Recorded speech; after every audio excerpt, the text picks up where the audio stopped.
This week on the Sequoyah Scribe Newscast, Ty and Breanna explore Pokemon Go and people's opinions about it. Also in this episode, Lindsey and Carleigh take a look at Try Time and see if students think it is good or if it can be improved.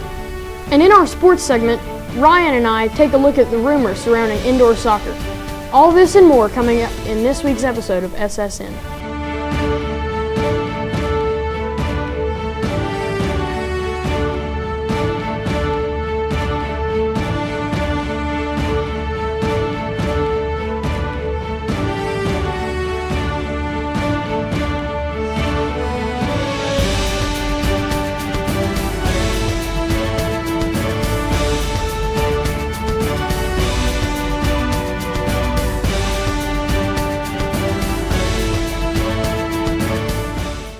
Good morning, Sevier Middle. My name is Gabriel. And I'm Ryan, and welcome to this week's episode of the Sequoyah Scribe Newscast. Pokemon Go is a game that everyone has been talking about. It has become a massive trend, not just among kids, but among adults as well. Ty and Breanna filed this report. Over the summer, a new app was released called Pokemon Go. The game has caught attention of many people. A lot of students at Sevier have different opinions on this game. I think that it's a very cool game about how it gets you to exercise and everything, but it could be very dangerous in some situations. I think Pokemon Go is a really neat app that has just been released in July that plays off of the Nintendo games that came out several years ago and is encouraging kids to get out and walk and do some extra things. Mr. Molds makes a joke about it almost every day. I hear about Pokemon Go from about every class that I have, and that's just at school. So I've got Pokemon Go out my ears. It's an app on your cell phone that by Nintendo. I know that it's a game that kids love to play. They go out and capture little characters all over the community.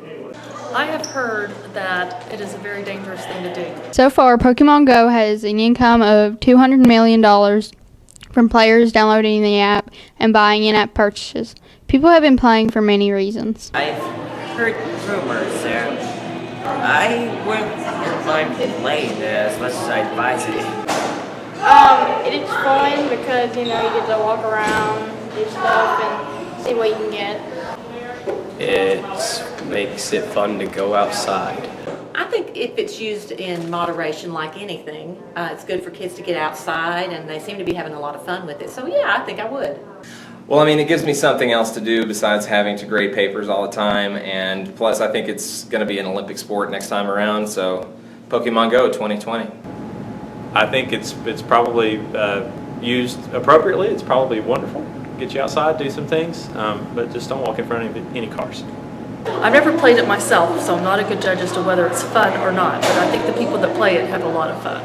Lots of players have not been cautious while playing and have gotten hurt. These students do not like hearing this. Wait, people get hurt by playing Pokemon Go? I'm not too fond of it, obviously. Maybe look up every once in a while playing. I mean, it's terrible. I mean, it's just a game. You don't have to go, to get hurt to get, a special Pokemon or something. It's, kind of stupid in my opinion. It even says in the app, be aware of your surroundings. People getting hurt is for their stupidity. Some students have been playing Pokemon Go at school. Most teachers and administrators discourage students from playing the game during school hours. I don't think students should play any kind of game on their phone at school because then they're not focused on their learning, and that's why we're at school, is to learn. I'm not really worried about people playing in class because that can be something I can deal with pretty quickly, but people playing in school, I think it would be something that they should be doing before or after school, really, and I know that they want to be playing that all the time, and I understand that, but if they're going to catch a Pokemon during class, then I'm going to have to catch a student and catch them all the way down to the office. I think because we don't have phones at Sevier, we haven't had an issue, but I do know of some before and after school that kids have been playing it some in Sevier, and I see nothing wrong with that. If there's a Pokemon in the band room, by golly, I hope you load it up on Pokeballs. People have different opinions on whether you should play Pokemon Go or not. I wouldn't recommend it to people just because of how many injuries there have been, even though it is a very good game for exercise. There are a bunch of people who are getting injured by playing it. Because it really gets you outside and interact with nature. I would recommend it because it's fun to play. I recommend Pokemon Go to any people out there because it has actually helped children with autism get outside and be more social. Reporting from SSN, this has been Breanna and Ty. To put its popularity into perspective, there have been a recorded 21 million daily active users on Pokemon Go. Since Pokemon Go is such a big trend right now, Ian and Jose hit the halls to see what Sevier students thought about the game. Game Pokemon Go has been taking the country by storm. SSN hits the halls to find out how the students of Sevier Middle School feel about this new mobile game. It gets gamers to go outside for once, so I think that's a really good thing. But I also think it's a bad thing because people are like way too wrapped in the game that they could possibly injure themselves. I think it's stupid. Some people walking around on their phones might even walk on track and get rid of it. Who knows? I think it's a good game, but a lot of people are getting hurt playing it. I think Pokemon Go is pretty cool. I mean, some kids don't like to go outside, but it kind of gets kids to go outside, you know, get active and have fun doing it instead of being a couch potato and, you know. I've heard a lot about it. I actually play it a little bit every once in a while. I sit in my house and I'll just sit there and look at what else around me. It's pretty cool from what I've heard. Like somebody's walked off a cliff playing it. I think it's a really fun game because you get to explore around town and you can meet people. If you would like to tell us your opinion about Pokemon Go, tweet us at the hashtag SSN hits the halls, and your comment could end up on the air in our next episode. Now let's go back to the newscast studio. In other news, a new Tennessee law requires kids to get more physical activity in schools. Kingsport City Schools is incorporating new ideas for students to be more active in the classroom. Younger students are required to get up to 225 minutes of activity a week. 7th through 12th graders should get 90 minutes per week. Kingsport City Schools is now accepting applications for the new 2016 to 2017 class of Insight KCS, an opportunity for approximately 15 to 20 area residents to learn more about the inner workings of KCS's educational and functional operations. Paul Taylor, acclaimed performing artist, hosted one-week Artist in Residence program at Jefferson Elementary School recently. Taylor worked with all students at the school and ended his residence with 2 student-based performances. Next up, Tribe Time is a new part of the school day at Sevier Middle School. Lindsey and Carleigh investigated this change and filed this report. A new concept at Sevier is Tribe Time. During Tribe Time, students at Sevier have extra time in the afternoons to do their homework or other activities. We actually had a group of teachers at last semester looking at our schedule for the year, and our group of teachers really thought that it might be a nice time at the end of the day to provide students a time to have reteaching for skills that they may need support on, but also have enrichment opportunities. We asked students what they did during Tribe Time. I usually, what I'll do is I'll, maybe do some homework or something like that, or maybe if we're allowed to get on my computer and play a game. I finish my homework if I have any, and if I don't, I read. Students agreed that Tribe Time had room for improvement. Music silently, I guess. I think that it's at its max level. You know, we have lots of ideas. I think there are lots of opportunities for enrichment and extracurricular activities that can happen during Tribe Time. Whether that's, SSN being able to meet at that time, or having some intramurals that take place, or some honors groups in our musical programs. I think that there are going to be a lot more holistic options for students during the school day that we haven't been able to provide before. Students and administrators all had a good reason why Tribe Time is effective. For some people, it's hard to get stuff done in a certain amount of time. Like, I couldn't even finish my homework in class today, so Tribe Time is perfect for that kind of thing. Because some people like to play at home, and so it helps you get your homework done faster. Because you can get your homework done at school and then you have to go. Reporting for SSN, this is Lindsey and Carleigh. The idea for Tribe Time came from Dommets Bennett High School, where a Tribe Time was added to the schedule last year. Still to come on the Sequoyah Scribe Newscast, we will take a closer look at the rumors surrounding Sevier Middle's indoor soccer team.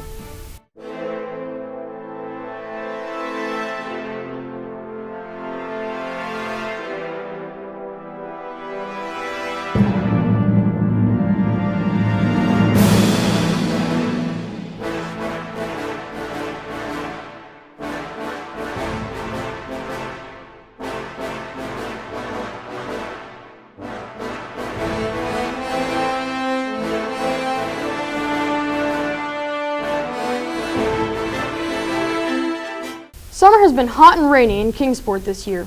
Could fall temperatures be just around the corner? Michael is standing by in the Weather Center with the answer.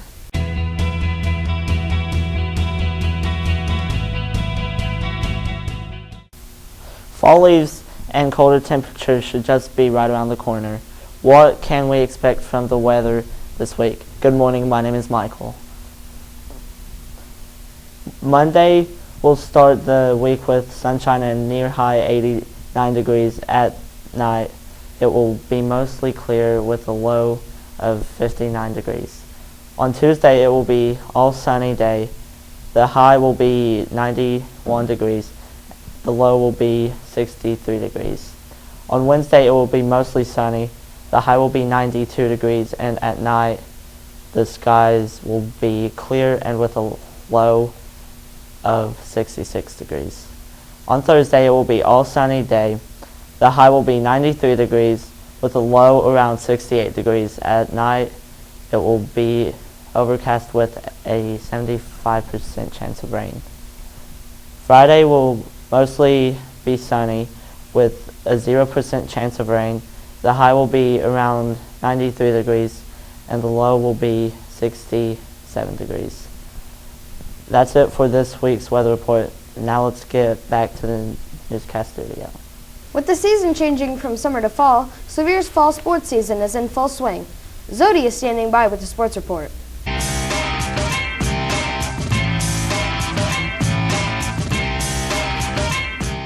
School year is just starting, but Sevier's athletic teams are already competing. Good morning, Sevier Middle. My name is Zody. The cross-country team had a strong performance on August 27th. The Sevier girls team won first place with an overall score of 26. Jaden Potts won first place, Macy Pickup second place, Morgan Cordell third place, Olivia Doran ninth place, and Emma True won 15th place. The boys placed first with a score of 59. Joe Neglia was in third, Jackson Farr was in sixth, Will Everett in 11th, Dane Solons in 16th, and Jerome Jardora came in 23rd place. On Tuesday, the JV and varsity football teams will take on Vance Middle School at Tennessee High School. The games will start at 4:30 p.m. On Thursday, the cross-country team will host the Warrior Invitational meet at Warriors Path State Park. The competition will kick off at 4:30 p.m. Sevier's volleyball teams will compete this week against Colonial Heights on Tuesday and Robinson Middle on Thursday. The games will begin at 4:30 p.m. The indoor soccer team has been the subject of some rumors this school. Gabriel and Ryan investigate the claims and set the record straight. There was a rumor that indoor soccer at Sevier Middle School was canceled, but according to Holly Flora, Sevier's principal, this was never a reality. I'm not sure why there was an impression that indoor soccer was going to be canceled. One of the efforts of our new athletic director has been to take a close look at what our coaches are paid. They've tried to increase the amount of funding for our coaches. Kingsport knows how hard our coaches work and how much time they invest in our sports teams. Our indoor soccer team is being paid from a different account. So while we still plan on having indoor soccer and our coaches are still being paid for that, it's just being paid for from a different account. So that may be the reason for the misinterpretation. I don't think there was a actual cancelization of soccer this year. I think it was just a misconception and maybe a rumor. Soccer was never canceled. It's still going on, and central office is really excited about having it, and as far as I know, they said that it will always happen.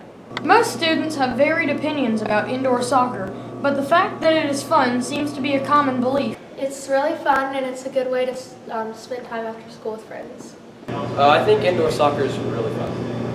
It's pretty fun, and I think that it is kind of better than outdoor soccer because it is much easier and less complicated. Had it been true that indoor soccer was canceled, would it have been a school decision or a Board of Education decision? It actually was a desire of our superintendent in order to raise the salaries for coaches. Both. I think they were both really wanting it to happen because we connect with a lot of kids, and sometimes indoor soccer gives students the opportunity who never get to play other sports to participate in indoor soccer.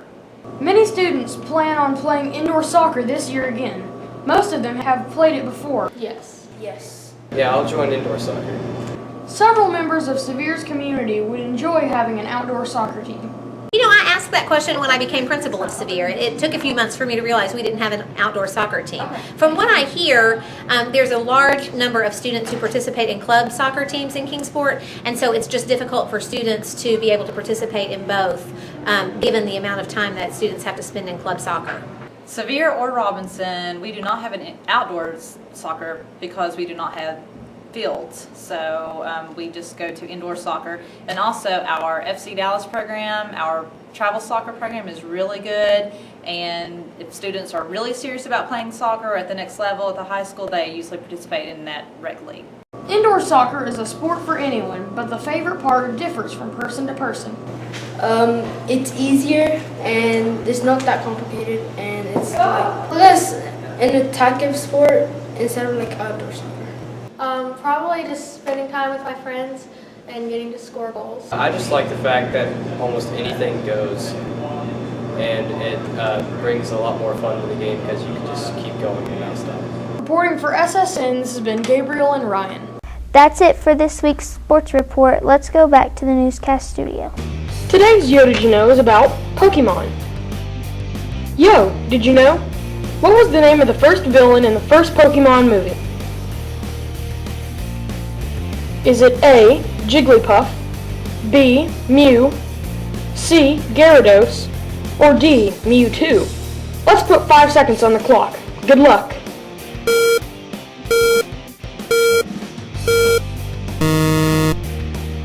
The answer is D. The villain in the first Pokemon movie was Mewtwo. Yo, did you know? That's it for this week's episode of the Sequoyah Scribe Newscast. Next week, Fatima and Andrea take a closer look at this year's book fair. Ian and Jose look back at Sevier's open house event. And in sports, Lindsey and Carleigh find out more about this year's cross-country team. I'm Gabriel. And I'm Ryan. Have a great week, Sevier Middle.